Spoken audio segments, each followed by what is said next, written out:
Hey, Mom. I wanted to express gratitude for the wedding gifts.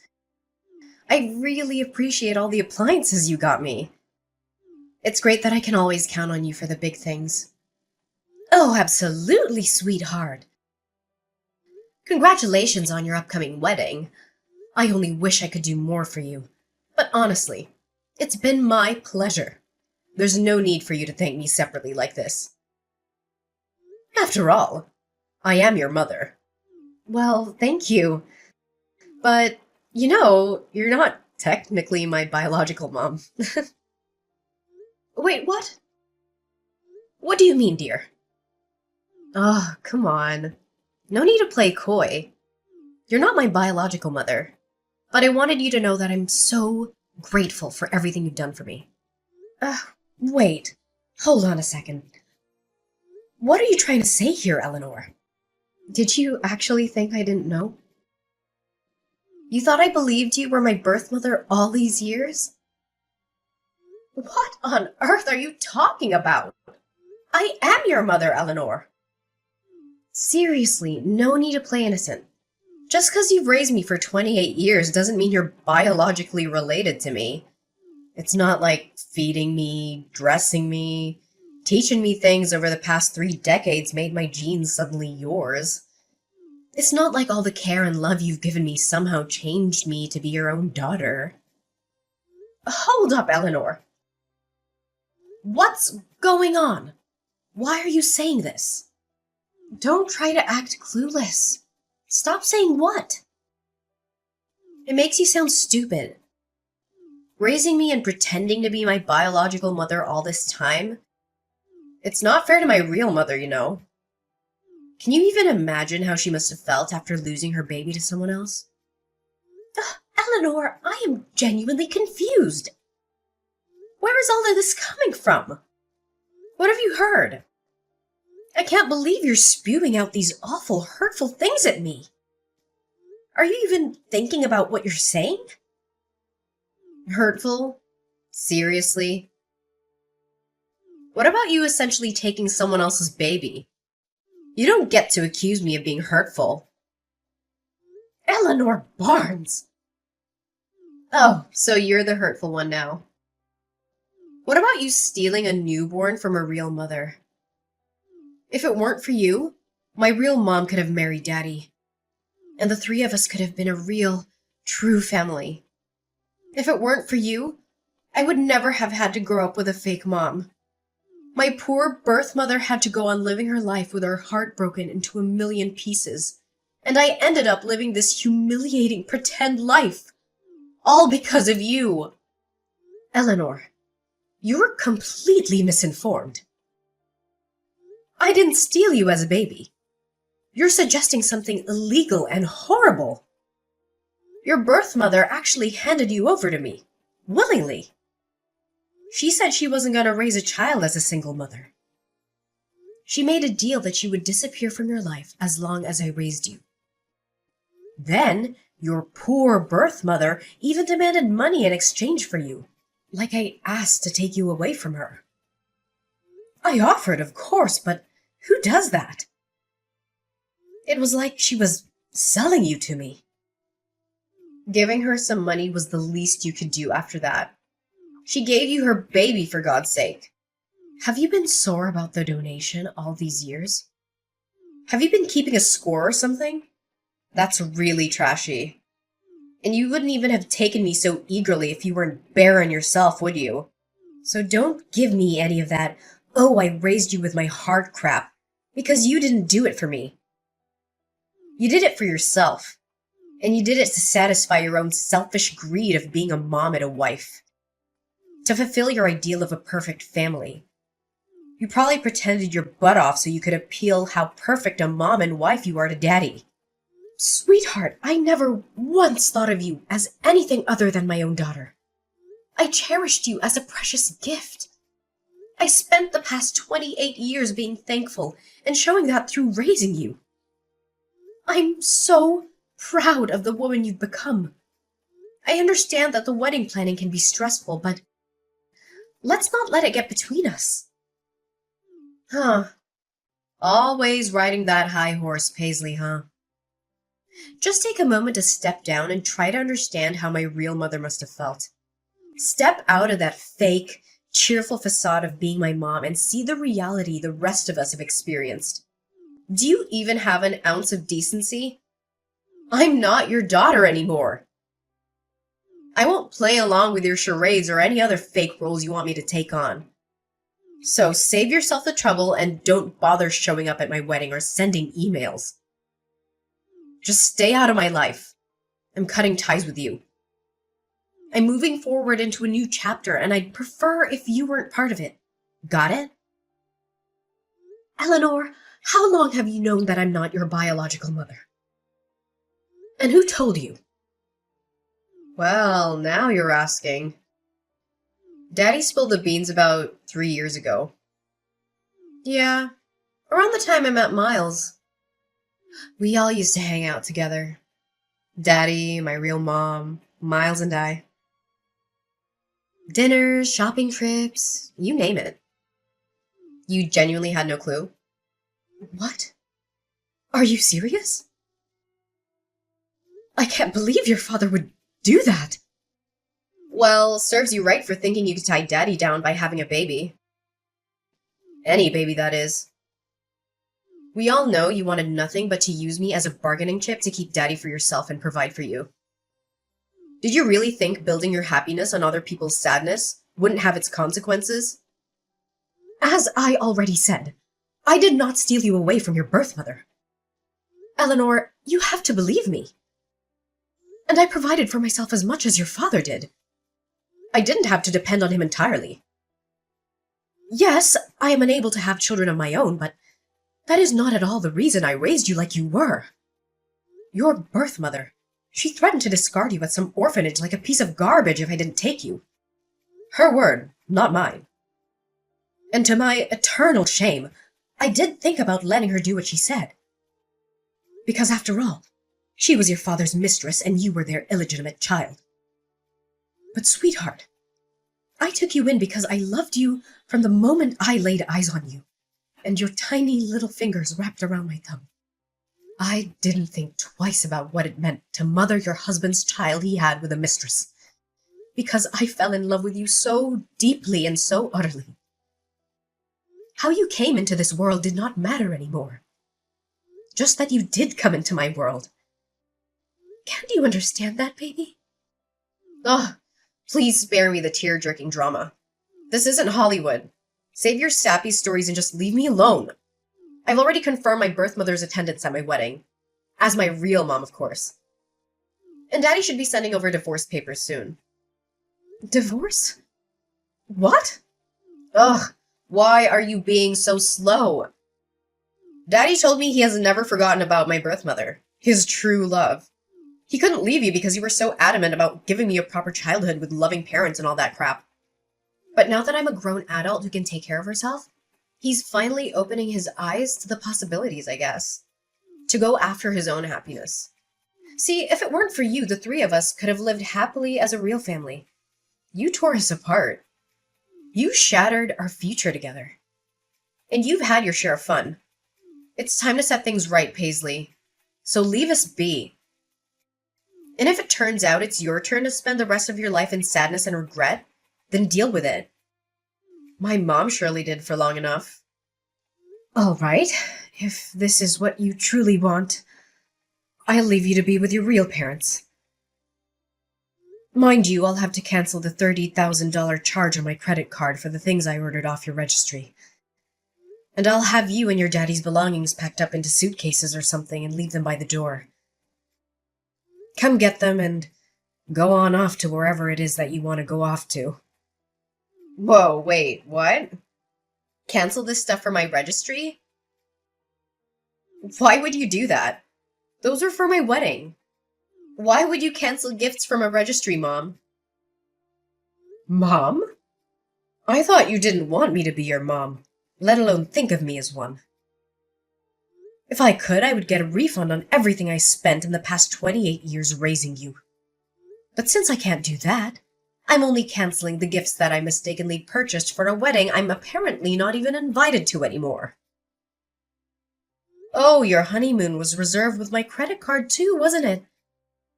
And your wedding venue. What about the catering service? Flowers? Photographer? I believe there was a videographer too in there somewhere. I wonder what the last-minute cancellation fees for those places will amount to. Surely not a drop in the bucket compared to what I've gladly spent on you your whole life. Oh my God, that's so petty. You can't take back gifts. Who does that?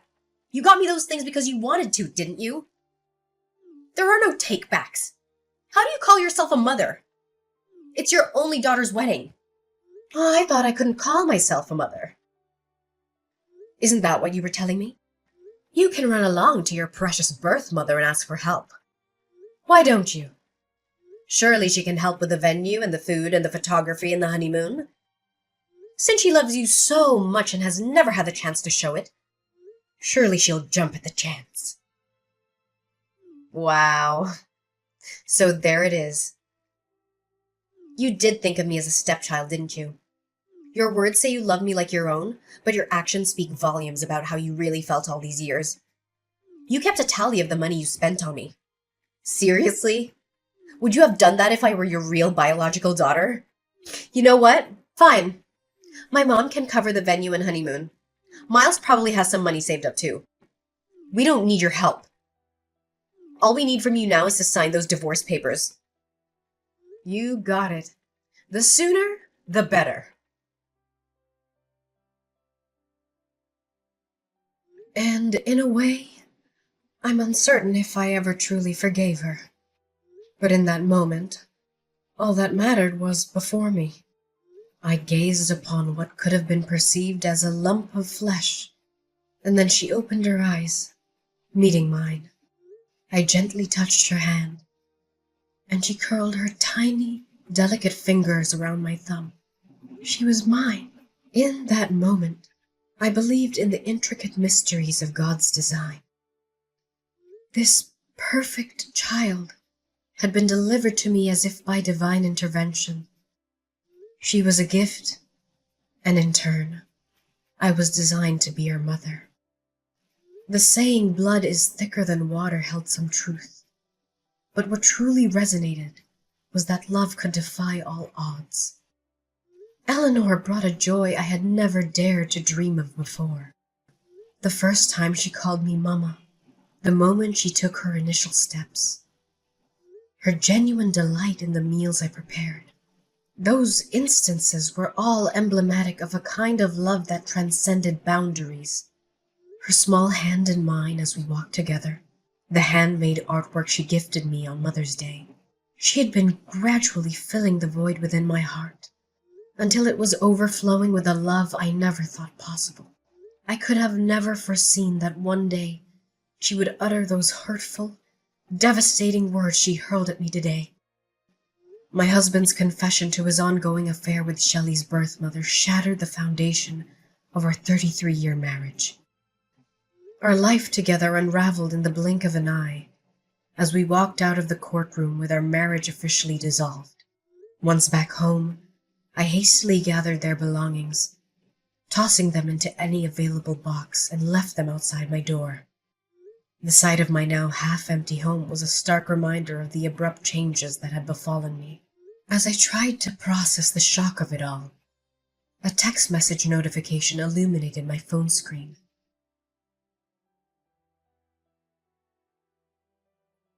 Hey, where are you? My keys aren't working, and neither is my garage opener. Did you already replace them? That was quick, Paisley. Good on you. I brought a KFC bucket and some beers, your favorite. I thought you and I were overdue for a chicken and beer date night. Open up, Paisley. Jacob? What are you doing here? Shouldn't you be with your daughter and true love by now? You know, the woman who makes your heart ache by just thinking about her. The woman whom you had a child with. The woman with whom a few days ago you gave everything else up to be with again. Did you forget? What are you doing here with chicken and beer at this ungodly hour anyway? I'm done with her. I left her. We're over. I finally realized there is no woman like you. Paisley, you're the kindest, the most patient person I know. I was immature and naive to let you go. I hurt you, I know. I'm so sorry. And I never showed you how much I appreciate you. For all you've done for this family, you've forgiven me once before. Can't you do it again?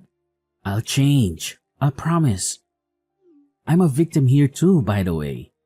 That witch was so full of it. She didn't want me. She never wanted me. She was just using me this whole time so she could tag along when I take Eleanor out to eat or go shopping so that she herself could get what she wanted. I may have bought her a handbag or two, but that's it, I swear. She's even got a young boyfriend she's seeing. She doesn't want to marry me and settle down. She said so herself. She's the absolute worst. I love you, baby. Come on. She may be the worst, but she's Shelley's biological mother, isn't she? Surely she wants her baby back in her life and wants to build some kind of belated relationship with her. I heard she was attending the wedding, and everything as mother of the bride. The optics aren't bad right now, Jacob. The optics? Yes, but it's not that simple, Paisley. She was only going to attend the wedding so she could sift through the wedding gifts and see what she could claim for herself. You know, she demanded to be paid to come to her daughter's wedding. I had to wire her $10,000 2 weeks ago. She made me cut all ties with you, abandoning everything I owned with you, like my house and my clothes. Then she left me high and dry. Eleanor and I went to see her after the wedding with all our suitcases. And she shut the door in our faces. We didn't even get to see inside of her house, Paisley. Can you believe that? What mother does that to her own daughter? Me? I understand. But her daughter? Are you going to sit and take this for our Eleanor? She's heartbroken right now. Oh, say something, Paisley. Eleanor made it abundantly clear that I am not her mother, nor does she consider me her mother. In one single conversation, she took away all my hard work and dedication as her mother and basically erased me from her world. I realize now that trying to hold on to her was like holding onto a fistful of sand. No matter how tight or hard I try to keep all the sand in my hand, it'll find its way out between my fingers. But you were happy being her mom, weren't you? You loved her with all of your heart. You still love her. I know you do. Even if Eleanor in her youth erases 28 years of her life with you, surely you can't. I did have some great times with Eleanor, I sure did. She was my everything. But the accusations she hurled at me, they were cruel, Jacob. That side of her didn't come from my nurturing. It's her nature. It's the nature of your mistress. I can't get past that. At least not just yet, Jacob. Maybe a real biological mother could have easily forgiven her daughter for something like this. So I guess I'm no better than what Eleanor thought of me. Because in the end, I'm not her real mother. Mom, it's me, Eleanor. I'm so sorry. Mommy, can you please forgive me? I don't know what got into me. If you let us back in, I will never think or talk about my real mom ever again. I'll be the best daughter to you. The kind of daughter you deserve to have. I promise. Please, Mom. We have nowhere else to go, Mom. Daddy and I will come inside and beg us if you want to. Please let us in and you can help me with my wedding plans again. Remember how fun that was? Let's go to the mall together. Just you and me. Like old times. We can stop at the food court and get some cheese fries like we used to. I miss your meatloaf, Mom. I miss your awesome meatloaf with real breadcrumbs. Will you teach me how to make it? I want to pass it down to my kids too. It'll be an heirloom recipe. If I learned anything from this whole ordeal, it is that I wasn't as big a person as I thought I could be. I cannot find it in me to forgive you two for what you've done. I guess I am nothing but an evil stepmother, like you said. After all, Our relationship ends here, Eleanor and Jacob. Thank you for the many happy memories you've allowed me the past 28 years, Eleanor. Whether they were real for you or not, I will cherish them forever. Because they were real to me.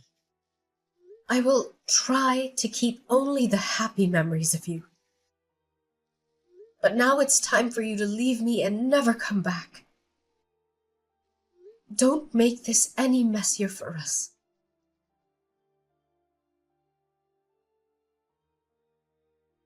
The echoes of their persistent knocking and frantic kicks reverberated through the silence, a desperate symphony of anger and rejection. I stood on either side of the door, the barrier between my past and the uncertain future I was determined to embrace. After dialing the police, 2 patrol officers arrived. Their stern words and authoritative presence finally managed to quell the storm outside my home. Shelley's fiancé, Miles, and his family openly voiced their disappointment at the sudden upheaval caused by the withdrawal of their wedding venue and honeymoon down payments. Their anger and disbelief seemed palpable. Yet I remained resolute. They even contemplated putting their wedding preparations on hold, urging Shelley to reconsider her life's path. And in the blink of an eye, Miles made a decision that sent shockwaves through their relationship. He ended things with Shelley, just days before their intended wedding date. Amidst the chaos, Shelley bombarded me with messages and calls, hurling curses my way and placing the blame squarely on my shoulders. It was tempting to succumb to my habitual instincts and try to mend things. But I recognized that I needed to tread a different path. I needed to stop giving them space in my life and focus on rebuilding my own. I chose to turn a deaf ear to her accusations and to free myself from the weight of their turmoil. It was a moment of realization. If anything needed fixing, it was my own life, my own happiness. As the days passed, their presence faded like a distant memory, and the quiet solitude that embraced me was a welcome change. Looking back, it's bittersweet to think that my prime years were dedicated to nurturing a child who, in the end, mirrored the darkness of her birth mother. However, I carry no regrets. Shelley, in her own twisted way, taught me invaluable lessons about love, resilience, and the boundaries I needed to establish for my own well-being. Now, as I stand at the crossroads, I'm ready to pen a new chapter in this uncertain adventure called life. The pages ahead are blank and full of possibility, and I'm determined to fill them with my own happiness. Free from the chains of the past. It's a fresh beginning, a journey that's mine to craft, a future waiting to be written.